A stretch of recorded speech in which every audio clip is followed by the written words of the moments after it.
करेंगे, रीढ़ की हड्डी को थोड़ा सा सीधा करेंगे और परम पिता परमात्मा का स्मरण। ओम नमः सिद्धेभ्यः।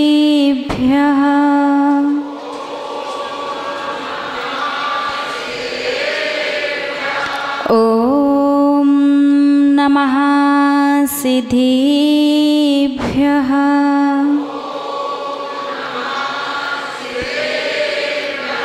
ओम नमः सिद्धेभ्यः।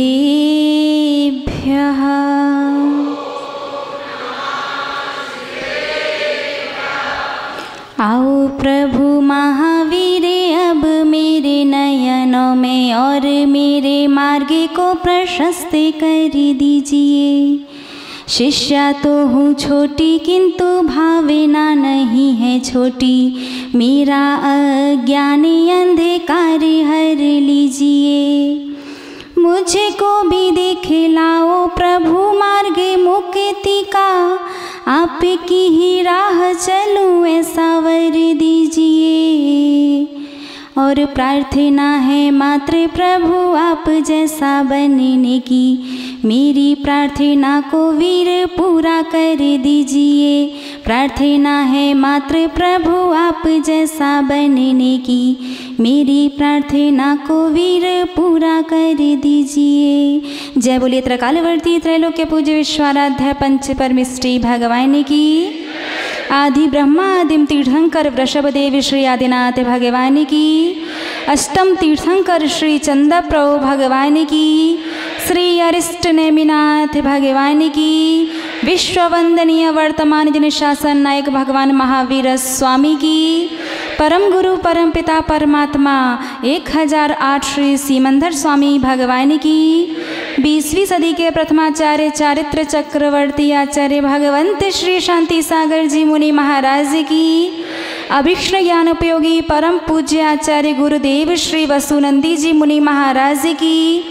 रत्नत्रयधारी तपोधन श्रेष्ठ मम शिक्षा गुरु परम श्रद्धेय गणयारिका श्री सौम्यनंदिनी माता जी की। अहिंसा प्रधान श्रीमद जैन धर्म की। परम पूज्य 105 आरिका सुयोग्य नंदिनी माता जी की जय। आरिका संघ की। धर्म स्नेही आप सभी भव्य महानुभाव, आज पंचम काल में संसारी प्राणी के पास ज्ञान की कोई कमी नहीं है। ज्ञान का तो समुद्र भरा पड़ा है। समुद्र, ज्ञान के समुद्र में प्रत्येक संसारी प्राणी गोता लगा रहा है। इतना ज्ञान कि सुबह प्रातः काल सोकर के उठते हैं, मोबाइल का नेट जब ऑन करते हैं तो WhatsApp, Facebook, Instagram, messenger, Twitter के माध्यम से इतना ज्ञान बरसता है कि चौथा काल होता तो परम ज्ञान की प्राप्ति हो जाती। ज्ञान की कोई कमी नहीं है, लेकिन समझदारी का अकाल पड़ा हुआ है। क्या करना है ये तो सब जानते हैं, लेकिन कैसे करना है और क्यों करना है, यहाँ पर संसारी प्राणी अटक जाता है, इसलिए संसार में भटक जाता है। तो अपनी अटकन को और भव की भटकन को समाप्त करने के लिए अपन सभी लोग धर्म के लॉजिक को समझने का प्रयास कर रहे हैं। क्योंकि जीवन में आज तक धर्म तो बहुत किया, बहुत अच्छे से किया और बहुत बड़ा बड़ा किया, लेकिन शायद कैसे और क्या करते हैं ये नहीं समझा, इसीलिए धर्म का सही फल आज तक नहीं मिल पाया। प्रसंग चल रहा है अभिषेक, भगवान जिनेंद्र देव का अभिषेक। कहाँ तक पहुँच गए हैं अपन? श्रीकार लेखन। श्री जी विराजमान नहीं हुआ अभी, है ना, बाकी है। आपने वस्त्रों को व्यवस्थित करके तिलक लगा करके हाथ वगैरह धो करके तैयार हो गए हैं ना। श्री जी को पांडुक शिला पर विराजमान करना है। श्री जी को पांडुक शिला पर विराजमान करने से पहले किया जाता है श्रीकार लेखन। पांडुक शिला पर बहुत से लोग स्वस्तिक बनाते हैं, बहुत से ओम बनाते हैं और बहुत से सिद्ध शिला बनाते हैं। ये सब कुछ पांडुक शिला पर नहीं बनाया जाता। सिर्फ पांडुक शिला पर श्री बनाया जाता है, उसके अलावा कुछ भी नहीं। बहुत से लोग उसमें गिनतियाँ लिख देते हैं, 4, 25, 2, 3, बहुत सारी। तो वो पांडुक शिला है त्रिलोकी नाथ का, जिन्होंने 4 कर्मों को नष्ट करके 4 अनंत चतुष्टय को प्रकट कर लिया है। जो अंतरंग और बहिरंग लक्ष्मी के स्वामी हैं, ऐसे तीनों लोकों के नाथ अरिहंत परमेश्वरी के जिन बिंब का आप अभिषेक करने जा रहे हैं, और अभिषेक करते समय आप कुछ मांगते नहीं हैं, कुछ भी मांगते नहीं हैं, कुछ भी भगवान से कहते नहीं हैं, लेकिन बिना कहे ही सब कुछ कह लेते हैं। जो आपने श्रीकार लेखन किया, पांडुक शिला पर जो श्री बनाया, वो अंतरंग और बहिरंग लक्ष्मी का प्रतीक है। इसके माध्यम से आप भगवान जिनेंद्र देव से और अपने कर्मों से कह लेते हो कि भगवान आप तो स्वामी हो, लेकिन हमें भी अंतरंग और बहिरंग लक्ष्मी की प्राप्ति हो आपके अभिषेक के माध्यम से। मोरा जी वाले यूं ही उनकी चर्चा सब जगह नहीं होती है ना, बहुत समझदार हैं। सच में एक बात जो हम आपको बताना चाहते हैं, मोरा जी का हमने या सागर का हमने बहुत जगह नाम सुना। सागर वाले बहुत अच्छे श्रावक होते हैं, बहुत धर्मात्मा हैं, देवशास्त्र गुरु के प्रति परम और दृढ़ श्रद्धानी। और हमने इसका एक एग्जाम्पल अभी 2 दिन पहले देखा। परसों जब हम प्रवचन करने के लिए आए थे, पूरा हरि का संघाया था, एक श्रावक श्रेष्ठी आप लोगों के बीच में से उठ कर के आया लास्ट में, और आकर के एक बहुत अच्छी बात कही थी। उन्हें जानना है आपको? बोलिए ना।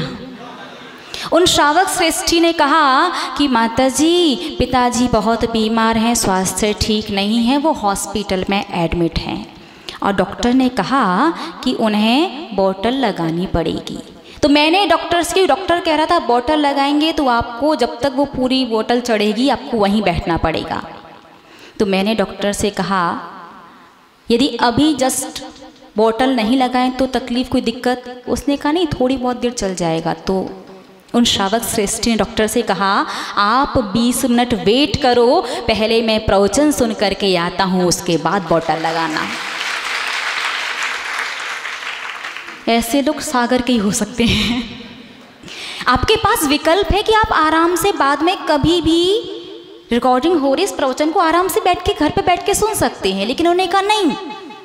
देखो, भोजन करना और मेन्यू कार्ड में देखना बहुत अंतर होता है। तो वैसे ही लाइव सुनना और रिकॉर्डिंग से सुनना, मतलब रिकॉर्डिंग तो उनके लिए है जिनके लिए यहाँ तक आना संभव नहीं है, क्योंकि घर पर बैठ कर के रिकॉर्डिंग सुन कर के आप धर्म को समझ तो सकते हो, लेकिन धर्म सभा में बैठ कर के जो अनंत कर्मों की निर्जरा और शाति से पुण्य का बंध होता है, वो घर पर सुनने से नहीं हो सकता। तो प्रसंग है कि पांडुक शिला पर बनाना क्या है, आपको क्लियर हो गया ना? श्रीकार लेखन। अब श्री बनाया कैसे जाता है, पहले तो ये बताओ आप लोग बनाते कैसे हो? ईमानदारी, चीटिंग नहीं करना, क्योंकि हमें सब पता नहीं। उंगली से किससे ये नहीं बताना। देखो बोर्ड पर, व्हाइट बोर्ड पर ध्यान से देखिए, उस पर 3 श्री बने हुए हैं। तो पहले वाला श्री कितने लोग बनाते हैं? हाथ खड़े करो। 2, 4, 10 हाथ। दूसरा वाला श्री 2, 4, 10 इसमें। तीसरा वाला श्री 2, 4, 10 इसमें भी। समझ गए हम? पहले तो ये समझिए कि श्री है क्या। आधा श, पूरा र और ई, बड़ी ई, ये तीनों मिलकर के बनता है श्री। तो पहला जो श्री लिखा है, आपने एक डंडा खींचा और शाह बनाया और शाह में ही रेफ निकली है राग की, दिख रही है ना। दूसरे श्री में ई की मात्रा में रेफ निकली है और तीसरे श्री में जहाँ से आपने शाह बनाना शुरू किया है वहीं से रेफ निकली है। दिखाई दे रही, क्या दे रही है? तो इन तीनों में जो सही है वो है तीसरे नंबर का श्री। तो ध्यान रखना कैसे बनाना है, श्रीकार लेखन कैसे करना है। जहाँ से शा शुरू होगा वहीं से रा भी आएगा। इस प्रकार से पांडुक शिला पर अनामिका उंगली से, इतना और ध्यान रखना, अनामिका जो तृतीय उंगली है उससे श्रीकार लेखन करना है। और श्रीकार लेखन के बाद आपको चढ़ाना है भगवान को अर्घ। अर्घ किस लिए चढ़ाना है? भगवान से आज्ञा लेने के लिए कि हे त्रिलोकीनाथ, अब मैं आपका अभिषेक करने जा रहा हूँ, तो आप मुझे आज्ञा प्रदान करें कि मैं अच्छे से आपका अभिषेक कर सकूँ, और कोई भी गलती हो जाए तो पहले ही क्षमा याचना। क्योंकि देव शास्त्र गुरु के निमित्त से कर्मों की सबसे खतरनाक प्रकृति निदत्ति और निकाचित कर्म का बंध होता है। आपने कहानी सुनी होगी सती अंजना की। सती अंजना 22 वर्ष तक उसे पति का वियोग सहना पड़ा। क्यों? क्योंकि अंजना की पर्याय से पहले जब वो एक राजा की पटरानी थी तो राजा की बहुत सारी रानियां होती हैं, तो राजा अपनी दूसरी रानी पर ज़्यादा स्नेह करता था, तो अंजना के जीव को ईर्ष्या हो गई। ईर्ष्या समझते ना, जलन होती भी और दिखती भी नहीं है। हमारे पूज्य गुरुमा एक बहुत अच्छी बात कहती हैं कि ईर्ष्या कमर के दर्द जैसी होती है। ईर्ष्या कमर के दर्द जैसी होती है, एक्सरे में कुछ आता नहीं और चैन से बैठने देती नहीं। उसे भी ईर्ष्या हुई और उसने देखा कि राजा की जो दूसरी रानी है वो भगवान जिनेंद्र देव की परम भक्त है, तो दूसरी रानी को दुख देने के लिए, उसे तकलीफ और कष्ट देने के लिए उसने 22 पल के लिए भगवान जिनेंद्र देव की प्रतिमा को सम्मान के साथ वेदी से उठवा करके छुपवा दिया था कि छुपा दो इस प्रतिमा को। जब वो रानी दर्शन करने आई, भगवान को वेदी पर नहीं देखा, उसे अपार दुख हुआ। वो वापस चली गई और पुनः बड़े अनुष्ठान के साथ उस प्रतिमा को पुनः वेदी पर विराजमान कर दिया। एक आर्यिका माता जी ने उसे संबोधन दिया और संबोधन के बाद उसने प्रायश्चित में आर्यिका दीक्षा भी ली, लेकिन भले ही उसका उद्देश्य रानी को दुख देने का था, भले ही उसने भगवान की पूर्ण विनय के साथ प्रतिमा उठवाई और पूर्ण विनय के साथ विराजमान करवा दी, लेकिन निमित्त किसे बनाया? भगवान की प्रतिमा को, जिनेंद्र देव को निमित्त बनाया। तो कर्म बधा निधत्ति निकाचित, एक ऐसा कर्म की एक ऐसी प्रकृति कि आप प्रायश्चित में दीक्षा भी क्यों ना ले लें, लेकिन फल तो भोगना ही पड़ता है। और वो कर्म जब वो सती अंजना बनी तो 22 वर्ष तक पति का वियोग रहा। 22 पल का कर्म 22 वर्ष तक निकला और उसके बाद उसके शील पर दोष लगाया गया, निर्दोष होने के बाद भी। इसलिए हमारे आचार्य भगवंत कहते हैं कि हे संसारी प्राणी, मंदिर के बाहर तू कुछ भी करना, किसी से तेरी बुराई हो जाए तो डंडा लेके भी लड़ लेना, उतना फर्क नहीं पड़ता, लेकिन मंदिर के अंदर लड़ाई झगड़ा नहीं करना। क्योंकि अन्य क्षेत्रे कृतं पापम धर्म क्षेत्रे विनश्यति, और धर्म क्षेत्रे कृतं पापम वज्रलेपो भविष्यति। मंदिर के बाहर जो भी आप पाप कर्म करते हो, मंदिर में आकर के वो धुल जाता है, और मंदिर में जो पाप कर्म का अर्जन करते हो वो वज्रलेप की तरह भविष्य में आपके साथ जाता है और फल दे करके ही वो आपको छोड़ता है। कभी लड़ने का मन करे डंडों से लड़ लेना, लेकिन मंदिर के बाहर, मंदिर के अंदर लड़ाई करोगे तो कौन सा कर्म? निदत्ति और निकाचित। तो सबसे पहले भगवान को पांडुशिला पर विराजमान करने से पहले एक अर्घ समर्पित करना, भगवान से आज्ञा लेने रूप। उसके बाद श्री जी की प्रतिमा को उठा करके ला करके पांडुशिला पर विराजमान करना। अब होता ये है कि कुछ मंदिरों में पांडुशिला पर विराजमान ना करके सीधे वेदी पर ही जो प्रतिमा है, जैसे आपके बाहुबली मंदिर में है ना, पांडुशिला नहीं लगाई जाती ना, हाँ, तो सीधे बाहुबली भगवान का ही अभिषेक होता है। तो क्या आप वहाँ पर श्रीकार लेखन करते हैं? नहीं करते। एक बात बताइए आप, भगवान का अभिषेक कहाँ होता है? पांडुशिला पर। पांडुशिला कब कहलाएगी? जब उस पर श्रीकार लेखन नहीं होगा। एक बात बताओ, आप नहाने के लिए बाथरूम में जाते हो कि बिस्तर पर बैठे बैठे नहा लेते हो? बोलिए ना।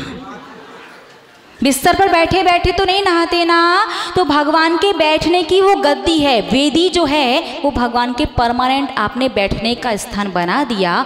और जब तक उस पर श्रीकार लेखन नहीं करोगे वो अभिषेक की पीठ नहीं कहलाएगी। और बिना श्रीकार लेखन करोगे तो अभिषेक की क्रिया आधी अधूरी ही रहेगी। तो दोनों चरणों के बीच में स्थान होता है। चंदन का स्पर्श वो श्री जी के चरणों को नहीं होगा। बहुत से लोग विकल्प करते हैं कि भगवान जिस आसन पर खड़े हैं वहाँ श्रीकार लेखन करेंगे तो चंदन का स्पर्श वगैरह जो भी है बहुत पर्याप्त स्थान होता है। छोटा सा श्री बना लो, किसने का इतना बड़ा ही बनाना है। छोटा सा श्रीकार लेखन भी किया जा सकता है। तो ध्यान रखिए, जिस मंदिर में जिस वेदी के सामने पांडुशिला लगती है वहाँ तो आपको पांडुशिला पर श्रीकार लेखन करना है। और जिस वेदी के सामने पांडुशिला नहीं लगाई जाती, सीधे वेदी पर कमलासन के ऊपर जो भगवान विराजमान है उनका अभिषेक होता है, तो वहाँ पर आपको श्रीकार लेखन करना ही पड़ेगा। नहीं तो आधी अधूरी क्रिया तो ठीक है, साथ ही साथ में दोष भी लगेगा। तो आपको क्या करना है? पहले अर्घ चढ़ा करके श्री जी के चरणों का स्पर्श करना है। अर्घ चढ़ाने के बाद पहले श्री जी को लेकर के नहीं आना, अपने हाथों को क्रॉस नहीं करना, क्योंकि भगवान पद्मासन लगा करके बैठे हैं। सीधे अपने दोनों हाथों की बीच की 2 उंगलियों से भगवान के अंगूठे का स्पर्श करके अपने यहाँ आज्ञा चक्र पर लगाइए। फिर एक गीले कपड़े से अपने हाथों को पोंछ करके श्री जी की प्रतिमा को सम्मान के साथ उठाइए और मस्तक पर लेकर के आकर के पांडुशिला पर विराजमान कर दीजिए। बहुत से लोग ऐसे होते हैं जो श्री जी को मस्तक पर विराजमान करके पूरी परिक्रमा लगा करके आकर के फिर पांडुशिला पर विराजमान करते हैं। क्यों? वो कहते हैं कि जन्माभिषेक के समय सौधर्मेंद्र भी तो ऐरावत हाथी पर बैठ करके 3 परिक्रमा लगाता है। तो वो प्रकरण जन्माभिषेक के समय का है, पहली बात। अच्छा, और मान भी लिया कि आप वहाँ से कुछ ले भी रहे हो, तो आपका ऐरावत हाथी कहाँ है? बोलिए ना। जब ऐरावत हाथी लाओ तो लगा लो। पहली बात तो जन्माभिषेक नहीं, प्रतिमाभिषेक है। और दूसरा, यदि क्रिया करनी है तो पूरी ढंग से करो। आप श्री जी को मस्तक पर विराजमान करके पूरी परिक्रमा लगाते हैं तो आपके साथ साथ अरिहंत की जिनबिंब भी परिक्रमा लगा रही होती है। थोड़ा सा तो विचार करो। पंच कल्याणक प्रतिष्ठा के बाद जो गजरत महोत्सव होता है वो प्रभावना की दृष्टि से होता है। मंदिर के अंदर परिक्रमा लगाने से कौन सी प्रभावना हो रही है? बात समझ में आ रही है ना? तो श्री जी को मस्तक पर विराजमान करके पूरी परिक्रमा लगा करके आकर के पांडुशिला पर विराजमान नहीं किया जाता है। सीधे प्रतिमा को लेकर के आओ और पांडुशिला पर विराजमान कर दो। और उसके बाद फिर आप करोगे अभिषेक। अभिषेक कैसे करना चाहिए? आप लोग करते हैं ना, भैया लोग रोज करते हैं। ये भी कोई पूछने की बात है क्या? एक कलश में जल ले लो और 4-10 लोग निपट लो, थोड़ा थोड़ा सब कर लेंगे। या एक ही कलश से थोड़ा थोड़ा सा सारी प्रतिमाओं पर। कैसे करना चाहिए अभिषेक? सबसे पहले तो ध्यान रखो कि कलश को दोनों हाथों से पकड़ना है। एक हाथ में एक हाथ लगाने की परंपरा अपने जैन धर्म में आगम सम्मत नहीं है। जिस प्रकार से श्रीकार लेखन करके आपने कर्मों को बताया कि भगवान अंतरंग और बहिरंग लक्ष्मी के स्वामी हैं, उसी प्रकार मैं भी चाहता हूं कि अभिषेक के माध्यम से मुझे अंतरंग और बहिरंग लक्ष्मी प्राप्त हो। वैसे ही अभिषेक करते समय यदि आप एक हाथ में एक हाथ लगाते हैं, या शांति धारा में भी बहुत से लोग कलश की जगह हाथ में हाथ लगाते जाते हैं, तो ध्यान रखना, हाथ में हाथ लगाओगे तो कर्म समझ जाएंगे आपके पास एक हाथ एक्स्ट्रा दिया है, अगली बार एक ही मिलेगा। तो यदि आपको एक हाथ से कम चलेगा क्या? बोलिए ना, नहीं चलेगा ना। यदि एक हाथ से काम चलेगा आपका तो एक हाथ में एक हाथ लगा लेना, नहीं तो भगवान के अभिषेक की क्रिया, शांति धारा की क्रिया दोनों हाथों से कलश पकड़ करके ही की जाती है। बात समझ में आई ना? तो दोनों हाथों में आपने कलश को पकड़ा। कलश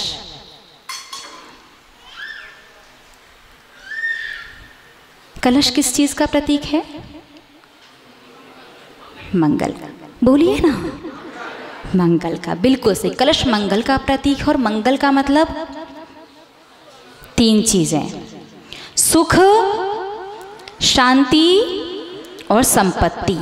ये तीनों चीजें जिसमें आती हैं वो चीज मंगल कहलाती। वो चत्तारी मंगलम वाला अलग है, कलश वाले मंगल का मतलब क्या है? सुख, शांति और संपत्ति। अब आप ये ध्यान से देखो, आपका जो कलश आपने पकड़ रखा है वो यदि आपने आधा भरा है, बहुत से लोग आधा या चौथाई भरते हैं, या आपने वो कलश भगवान के मस्तक पर पूरा नहीं किया, थोड़ा सा करके बचा लिया है, तो मंगल भी आधा अधूरा ही आएगा। ध्यान रखना, यदि जल अभिषेक ज़्यादा बन जाता है तो आप कलश का साइज छोटा कर सकते, बिल्कुल इतना सा कर लो, कलश का साइज छोटा कर लो, वो चल जाएगा। लेकिन प्रथम कलश का तात्पर्य भगवान का प्रथम कलश नहीं, करने वाले श्रावकों का प्रथम कलश। आप जब करोगे तो आपका पहला कलश अलग होगा, आपका अलग, आपका अलग। बात समझ में आई ना? एक तो होता है श्री जी के अभिषेक का प्रथम कलश और दूसरा होता है श्रावक की अपेक्षा प्रथम कलश। तो अपन बात करते हैं श्रावक की अपेक्षा। सबका जो पहला कलश होता है अभिषेक करने का, वो पूरा भरा हुआ होना चाहिए और पूरा की पूरा कलश भगवान के मस्तक पर ही उल्टा हो जाना चाहिए। ऐसा नहीं थोड़ा सा मस्तक पर किया और थोड़ा सा बचा करके कंधों पर, फिर चरणों में, और उसके बाद भी थोड़ा सा बचा करके रख दिया, क्योंकि शास्त्रों में स्पष्ट लिखा है मस्तकाभिषेक। आप मस्तक पर जल डालिए, वो यहाँ वहाँ जहाँ भी जाना होगा चला जाएगा, नहीं जाएगा तो भी चल जाएगा, लेकिन आपका पहला कलश यदि मस्तक पर उल्टा होगा तभी आपके घर में भरपूर सुख, शांति और समृद्धि आएगी, नहीं तो किस्तों में पेमेंट होगा। आपने आधा अधूरा कलश से भगवान का अभिषेक किया, कलश करने के बाद बचा लिया, तो आपका सुख भी आधा अधूरा आएगा। सुबह तो बढ़िया आप डल्लफ के गद्दे पर सो रहे थे तो बहुत अच्छा लग रहा था, दोपहर में कमर दर्द होने लगी और आपको रीज़न पता नहीं होता। शांति, सुबह से सब लोग बड़े अच्छे से प्रेम से घर में बातचीत कर रहे थे, व्यापारी लोग भी बहुत अच्छे से बोल रहे थे, और शाम तक तो किसी बड़ी पार्टी से खटपट हो गई। और समृद्धि नाम, रुतबा, यश चाहिए कि नहीं चाहिए? बोलिए ना, ये भी कोई पूछने की बात है? किसको नहीं चाहिए? हर संसारी प्राणी को चाहिए, तो वो भी आधा अधूरा ही आएगा। लोग कहते हैं ना, इसके पिताजी तो कितने अच्छे थे, कितने धर्मात्मा है, बच्चा ऐसा निकला, और बच्चे के बच्चे तो और महान। तो यदि आप चाहते हैं कि आपके परिवार का, आपका निरंतर यश बना रहे, नाम बना रहे, ख्याति आपको मिलती रहे, समृद्धि भरपूर रहे, तो प्रथम कलश भी भरा पूरा होना चाहिए। बात समझ में आई? पहला कलश पूरा भरना है और भगवान के मस्तक शुरू होता है यहाँ से नहीं, यहाँ से वो बाल से बने होते हैं ना, उसके जस्ट वहाँ से।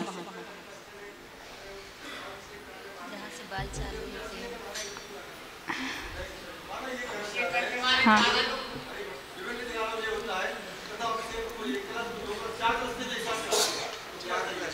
ये शाम को आपका जिज्ञासा जो भी है इसका उत्तर हम शाम को दे देंगे, ठीक है ना।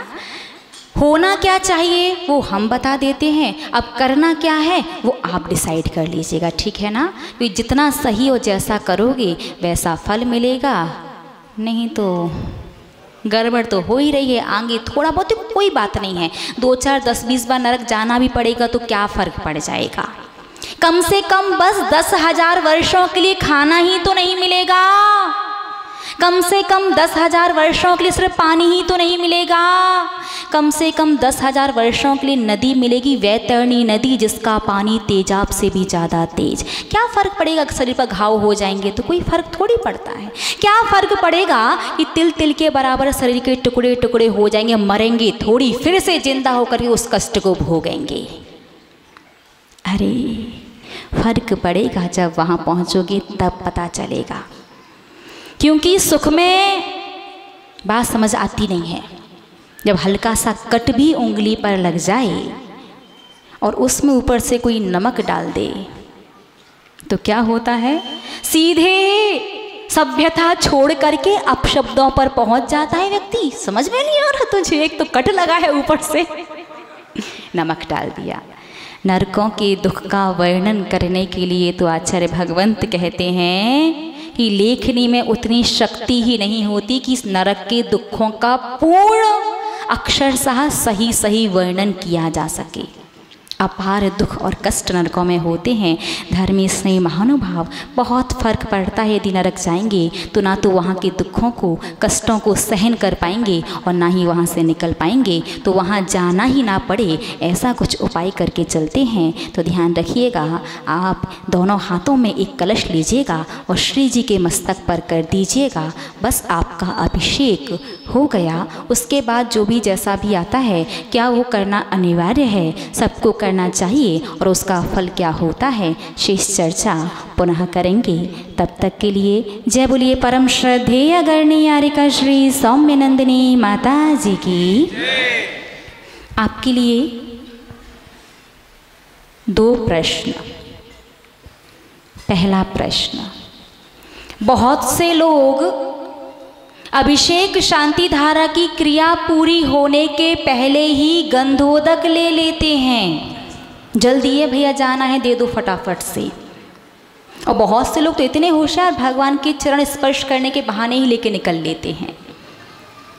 तो क्या अभिषेक शांति धारा की क्रिया पूर्ण होने के पहले गंधोदक लेना चाहिए या नहीं लेना चाहिए? तो क्यों लेना चाहिए, और नहीं लेना चाहिए तो क्यों नहीं लेना चाहिए, पहला प्रश्न। और दूसरा प्रश्न है कि अभिषेक के बाद हम जो धारा करते हैं उसे शांति धारा ही क्यों कहते हैं, और कहते हैं शांति धारा लेकिन मुख्यता से नाम लेते हैं श्रीमद् पार्श्व तीर्थंकराय। किनका? भगवान पार्श्वनाथ का।